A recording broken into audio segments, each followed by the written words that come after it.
didn't quite reach.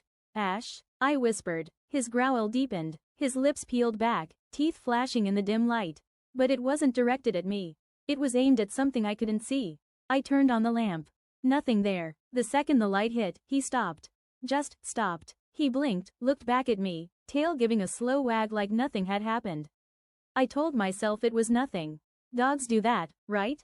They sense things, hear things, react. That's what I told myself. It got worse. Every night, same time. Around 3 a.m. growling.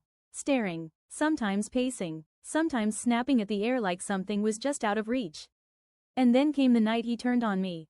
I was in the kitchen, half asleep, getting water. Ash was lying by the back door.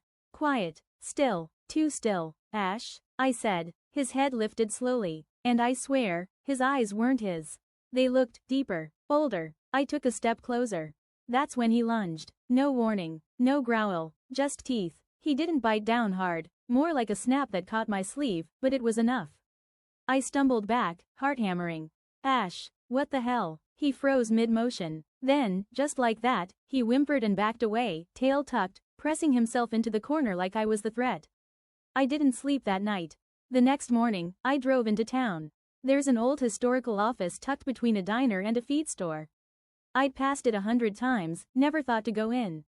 Until now. A woman sat behind the desk, older, sharp eyes, the kind that miss nothing.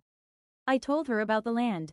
About the house. About the dog. She didn't interrupt, just listened. Then she said, "You didn't know." It wasn't a question. Know what? She leaned back in her chair, studying me. That land you're on, it's old. Older than the town. Older than the roads. It was sacred once.